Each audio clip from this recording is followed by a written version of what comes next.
ஒரு நிமிஷம் uncle please. நீங்க என்ன பேசக்கூடாதுன்னு சொல்லியிருக்கீங்க தெரியும். ஆனா போறதுக்கு முன்னாடி என் மனசுல இருக்கிறத சொல்லிட்டு போயிடுறேன். இன்னைக்கு என்னோட அந்த முடிவால நான் உங்க எல்லாரையும் ரொம்பவே ஹர்ட் பண்ணிருக்கேன்னு தெரியும். ஆனா நம்ம ரெண்டு குடும்பமும் சம்மந்தம் பண்றதால என்னோட அப்பா அம்மா மாதிரியே நீங்களும் ரொம்ப சந்தோஷப்பட்டீங்க. டாட் நீங்க சொல்லுங்க, நீங்க சந்தோஷப்பட்டீங்கல்ல? நீங்க எல்லாருமே சந்தோஷமா இருந்தீங்கல்ல?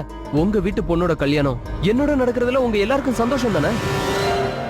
அதனாலதான் நகையெல்லாம் கொண்டு வந்தீங்க. நான் நினைச்சிருந்தா அந்த நகையை பார்த்த பேராசையில நிஷாவுக்கே ஓகே சொல்லி இருந்திருக்கலாம்.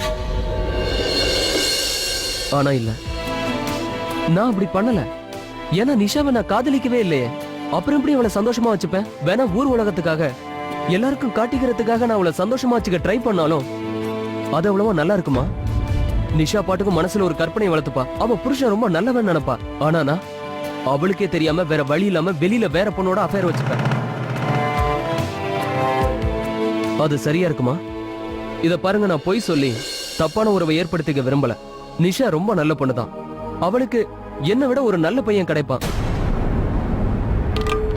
ஆனா எனக்கு ஷாலினியை பிடிச்சிருக்கு. என்ன அவ கல்யாணம் பண்ணிக்க விருப்பப்பட்டா நான் அவளை தான் கல்யாணம் பண்ணிக்க ஆசைப்படுறேன்.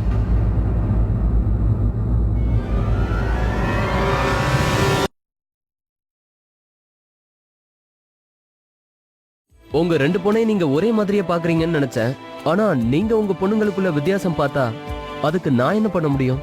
நீங்களாம் எதுக்குமே பிரயோஜனமாகாதவன்னு சொல்ற அவதான் எனக்கு மட்டும் பொக்கிஷமா தெரியறா. இல்ல ஒருவேளை நான் அதிகமாவோ இல்ல தப்பா கேட்டேன்னு நினைச்சா I am really very sorry. என்னை பத்தின அபிப்பிராயம் கண்டிப்பா உங்களுக்கு மாறி இருக்கும். ஆனா என்னோட முடிவு நிச்சயம் மாறாது. I am sorry. I hope you understand.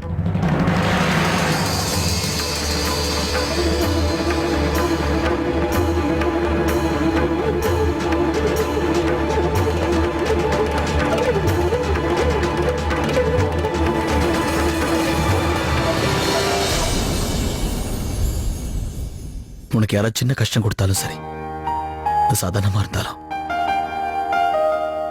என்னால பார்த்துட்டு இருக்க முடியாது. எனக்கும் இதே மாதிரி தான் ரவி. யாராவது உன்னை ஏதாவது சொன்னாங்கன்னா, கொஞ்சம் திட்டினா கூட என்னால அதை தாங்கவே முடியாது. அது மட்டும் இல்ல, உண்மையா சொல்றேன், எனக்கு இப்பெல்லாம் நிறைய கோபம் வருது. உன்னை யார் ஹர்ட் பண்ணாலும் சரி, அவங்கள அப்படியே கொன்னுடலாமான்னு தோணும். ஏன்னா ஏன்னா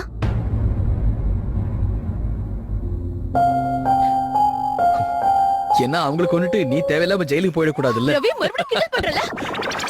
ஜெயில உனக்கு புக்கும் கிடைக்காது, சண்டை போடுறதுக்கு ரவியும் கிடைக்க மாட்டான். Ravi just go to hell. ஏய் ஏய் ஷாலினி, மஞ்சள் நீராட்டு விழா பாதியில விட்டு போனா எப்படி? ஷாலினி, அந்த பொண்ணு இப்ப எங்க இருக்கா? அவளை நான் சும்மா விட மாட்டேன். அம்மா, இந்த பக்கம் தான் அவ வந்தா. அத்தை, போட்டோ விட்டுடுங்க. சின்ன பொண்ணு தானே, தெரியாம மிஸ்டேக் பண்ணிருப்பா. ஆமாமா, தெரிஞ்சு பண்ணிருக்க மாட்டா அவ. போதும், நிறுத்துங்க. யாரும் அவளுக்கு சப்போர்ட் பண்ணி பேசக்கூடாது. யாரும் குறுக்க பேசக்கூடாது. போதும்.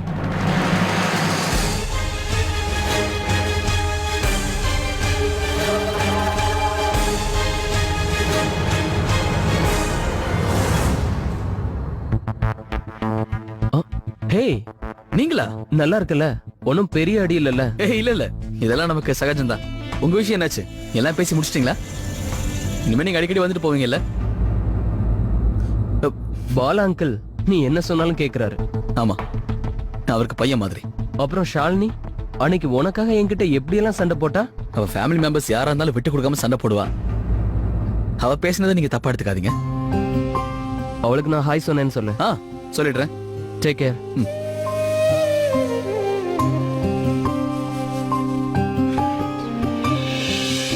போலாம்.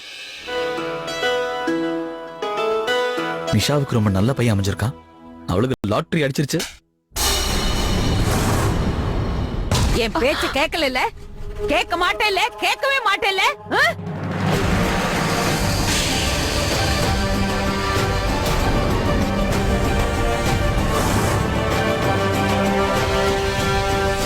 என்ன பண்ணிட்டு இருக்கீங்க?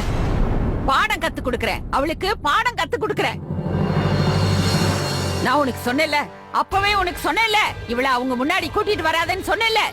அழக வெளிய காட்டிக்கிறதுல உனக்கு ரொம்ப ஆர்வம் இல்ல? ரோஸ் பவுடர், மையி, Dress அது இதுன்னு போட்டுக்கிட்டு எல்லாரும் முன்னாடி வந்து மினுக்கன இல்ல? பாட்டி நான் என்ன பண்ண? ஏய், நடிக்காத, நிறுத்து. ஒண்ணும் தெரியாத அப்பாவி மாதிரி நடிக்க முயற்சி பண்ணாத. உன் அம்மா உனக்கு என்ன சொல்லி கொடுத்தாலும் அதை தான் செஞ்ச. அவளுக்கு இருக்கிற அதே புத்தி தான் உனக்குள்ளேயே இருக்கு. இவ எப்படி என் புள்ளைய வளைச்சு போட்டாளோ அதே மாதிரி நீ சிவாவை வளைச்சு போட்ட. உன் கூட பிறந்த தங்கச்சிக்கு துரோகம் பண்ணிருக்கியே, வெக்கம் இல்லாதவளே. உன்னாலதான் அவன் இன்னைக்கு நிஷாவை ரிஜெக்ட் பண்ணிட்டு போயிட்டான். ஏன் தெரியுமா? உன்னை அவனுக்கு பிடிச்சதுனால. உன்னை போது நிறுத்துங்க அத்தை.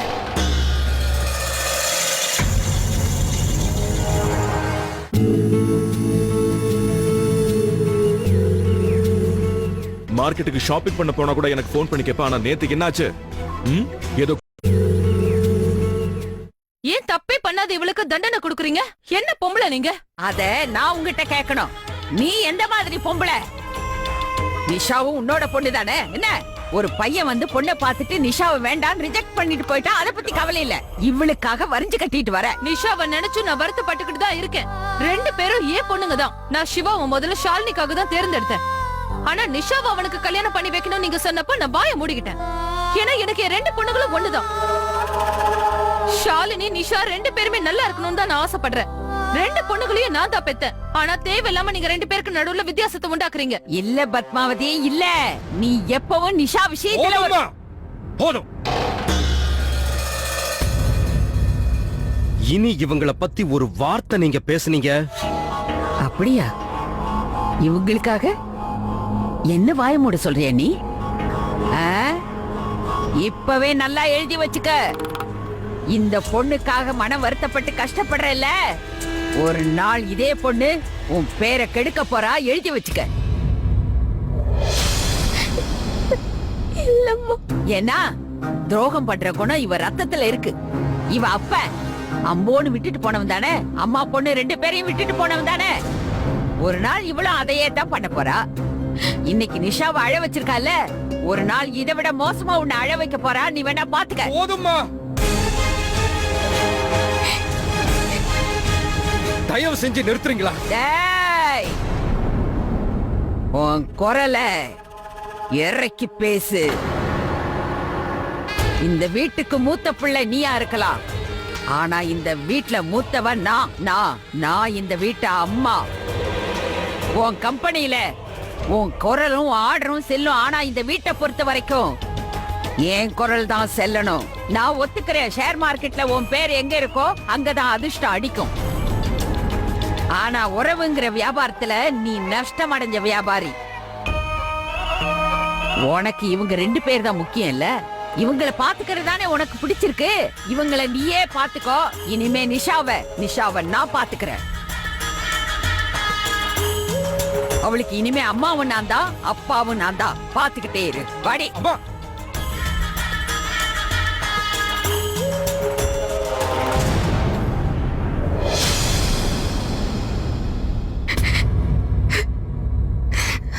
Please guys, please leave me alone. நான் தான் சொல்றேன்ல, எனக்கு ஒண்ணும் கஷ்டமாவே இல்ல. Just go. நாங்க மட்டும் எப்ப நிஷா உனக்கு கஷ்டமா இருக்குன்னு சொன்னோம்? உனக்கு ஒண்ணு தெரியுமா? அந்த சிவா உன்னை விட இந்த பிரதீப்பை தான் முறைச்சு பாத்துக்கிட்டு இருந்தான். எனக்கு நல்லா தெரியும், அவ ஒரு கே தான். நல்ல வேலை நீயும் ஷாலினியும் எப்படியோ தப்பிச்சிட்டீங்க. ஆமா உண்மைதான். அவன் ஒரு இடியட் டைப்பா. அவனை உனக்கு எப்படிதான் பிடிச்சதோ. சரி, forget him. Let's go for a drive, ma. Please, நான் தான் சொல்றேன்ல, நான் நல்லா தான் இருக்கேன். Just go. Just chill guys.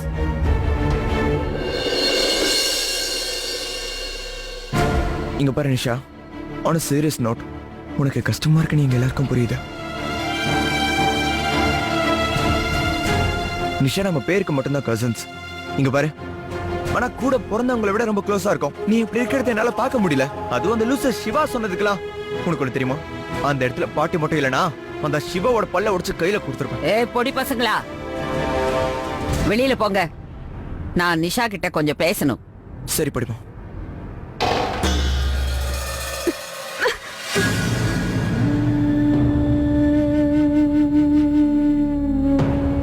பாட்டி, என்னோட ஜா லைன் கொஞ்சம் கோணலா இருக்குல்ல, என்னோட மூக்கு கூட கொஞ்சம் குண்டா இருக்குல்ல, அப்புறம் என்னோட கண்ணு கூட. உன்கிட்ட எல்லாமே பர்ஃபெக்ட்டா தான் இருக்கு. உன்னோட கண்ணு, மூக்கு, உன்னோட வாயி எல்லாமே. உனக்குள்ள ஒரு குறைய நீயே தேடிக்கிட்டு இருக்கே, ஏன் தெரியுமா நிஷா? ஏன்னா அந்த பையன் சிவா ஷாலினிய தேர்ந்தெடுத்துட்டான் உனக்கு பதிலா. இல்ல பாட்டி, அப்படியெல்லாம் ஒண்ணு இல்ல. ப்ளீஸ் தயவு செஞ்சு இத பத்தி இனிமே பேசாதீங்க.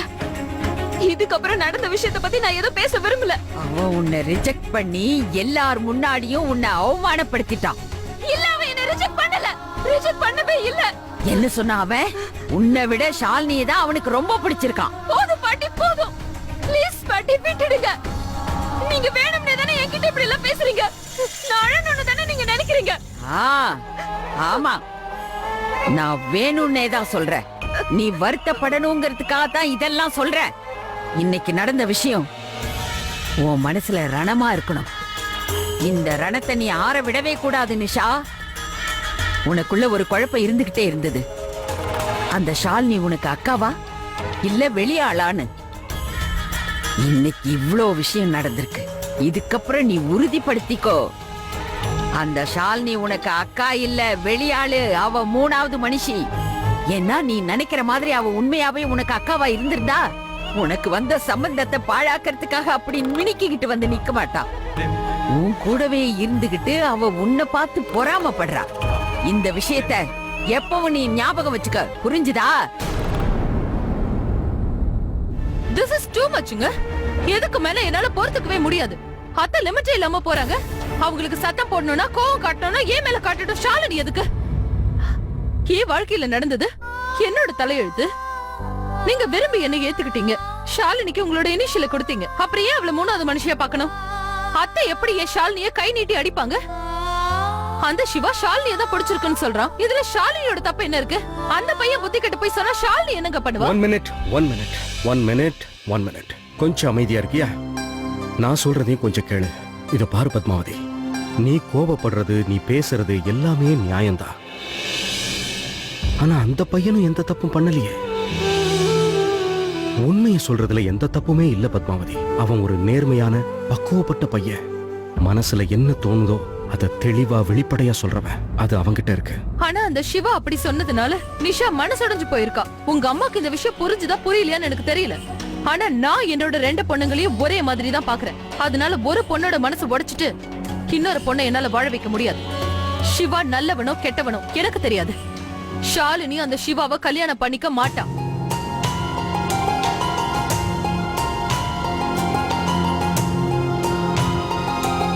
கொஞ்சம் அப்படியே கண்ணாடி முன்னாடி உட்கார்ந்து உன்னையே பார்த்து யோசி பத்மாவதி.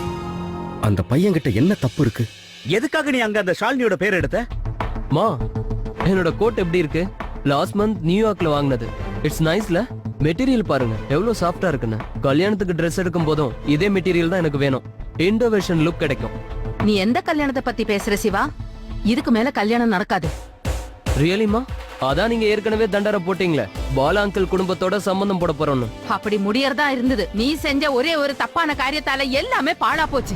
அந்த பாட்டி அம்மா எவ்வளவு கோவமா இருந்தாங்க. அந்த வீட்ல எல்லாருமே இப்போ உன் மேல ரொம்ப கோவமா இருக்காங்க. சிவா, அந்த வீட்டை பொறுத்த வரைக்கும் எல்லாமே நிஷாதான். நீ என்னடானா அந்த ஷாலினிய போய். மேபி ஷாலினி அந்த வீட்டுக்கு எதுவுமே இல்லாம இருக்கலாம். ஆனா என் கணக்கு பெருசா தெரியறாளே. நான் அவளதான் கல்யாணம் பண்ணிப்பேன். அந்த ஷாலினிய உன்னை வேண்டான்னு சொல்லுவா. அவ வேண்டான்னு சொல்லுவான்னு எனக்கும் தெரியும். ஆனா அவ ஃபேமிலி என்ன கல்யாணம் பண்ணிக்க சொல்லி ஃபோர்ஸ் பண்ணுவாங்க. அப்ப அவளால ஒண்ணும் பண்ண முடியாது.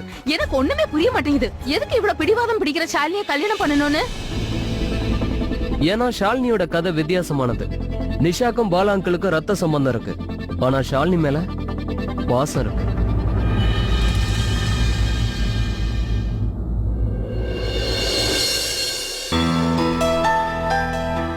ஷாலினி, உனக்கு ஒண்ணும் ஆகல? இப்பதான் கேள்விப்பட்டேன் பாட்டிமா உன்ன. ஷாலினி ப்ளீஸ், நீ அழாத. பாட்டிமா பேசினதை நீ மனசுல வச்சுக்காத ஷாலினி. அவங்க இப்படித்தான் உனக்கே தெரியும்ல. நான் பாட்டி திட்டினதுக்காக அழல. நிஷாவோட நிலைமை நினைச்சு அழறேன்.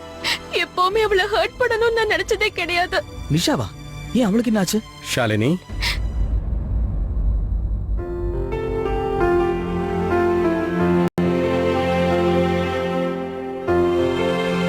இதோ பாருமா, நடந்தது எல்லாமே எல்லாருக்கும் அதிர்ச்சியை தான் கொடுத்தது. ஆனா நடக்கிறது எல்லாமே நல்லதுக்கு தான் பெரியவங்க சொல்ற மாதிரி இதை எடுத்துக்கணும்.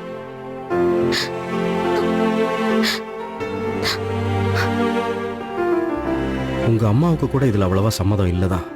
ஆனா என் மனசுக்கு என்னவோ அந்த பையன் நல்லவன் தான் தோணுது. அவனை பொறுத்த வரைக்கும் உன் விஷயத்துல எடுத்திருக்கிற முடிவு ரொம்ப சரி. அப்பா நீங்க என்ன சொல்றீங்க? அவனால என்ன பத்தி எப்படி அப்படி யோசிக்க முடியும்?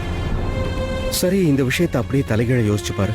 அவனுக்கு உன் மேல இன்ட்ரெஸ்ட் இருக்கும்போது எப்படி அவன் நிஷா கூட நிம்மதியான வாழ்க்கை நடத்துவான்? நிச்சயமா உன் தங்கச்சி நிஷாவோட வாழ்க்கையும் இதுல கெட்டு போயிடும். ஏன்னா அவனுக்கு உன்னதாம ரொம்ப பிடிச்சிருக்கு. உன்னை கல்யாணம் பண்ணிக்கணும் தான் அவன் ஆசைப்படுறான். அதனால உன்னை சந்தோஷமா வச்சுக்குவான். இல்லங்க, ஆனா கொஞ்சம் இரு பத்மாவதி. இத பாருமா, உனக்கு எந்த விதமான வற்புறுத்தலும் இதுல இருக்க போறதில்ல. ஏன்னா அந்த பையனும் ஷாலினி விருப்பப்பட்டாதான் நான் கல்யாணம் பண்ணிக்குவேன்னு சொல்லியிருக்கான்.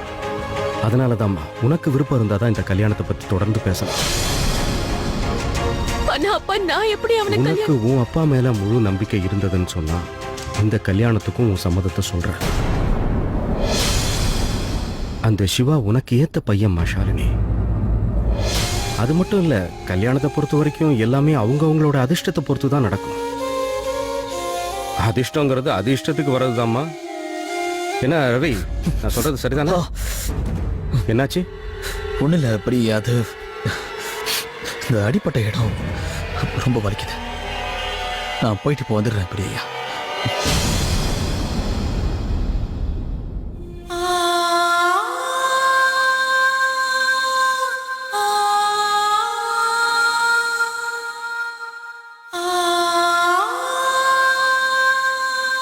சிவா ரொம்ப நல்ல பையன். அவனுக்கு உன்னதான் பிடிச்சிருக்கு. அவன் உன்னதான் கல்யாணம் பண்ணிக்க ஆசைப்படுறான். அதனால உன்னை சந்தோஷமா வச்சுக்குவான்.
ஏன்பா ரவி, நீ இங்கேதான் இருக்கியா?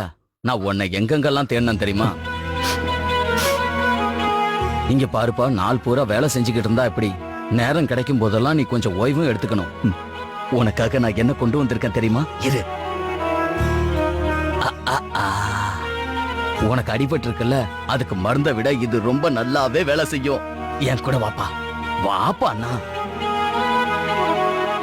உட்காரு. சுட சுட இந்த சமோசாவை சாப்பிடு. சாப்பிடுப்பா. உனக்கு ஞாபகம் இருக்கா, சின்ன வயசுல உனக்கு அடிபட்டு ஓன்னு அழுதுகிட்டு இருக்கும் போதெல்லாம் உங்க அம்மா என்கிட்ட சமோசாவை வாங்கி கொடுங்க, அழுகையை நிறுத்திடுவான்னு சொல்லுவா. இது எங்க வாங்கினேன் தெரியுமா? மெயின் ரோட்ல ஐயர் கடை வச்சிருக்காரு, அங்க வாங்கினேன். இந்தா சாப்பிடுப்பா, சாப்பிடுப்பா. காலம் கடந்து போயிடுச்சுப்பா. என்ன?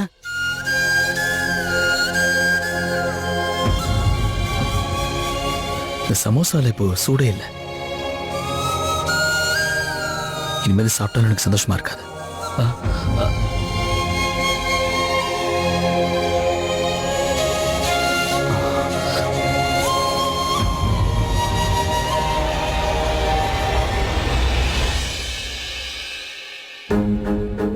என்னங்க உங்ககிட்ட நான் கொஞ்சம் பேசணும். இப்ப வேண்டாம் பத்மாவதி, நான் ஒரு முக்கியமான வேலையை உடனே முடிச்சாகணும்.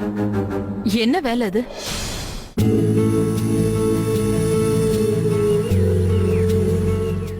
இவ்வளவு நேரமா நீங்க எங்க போயிருந்தீங்கன்னு சொல்லுங்க.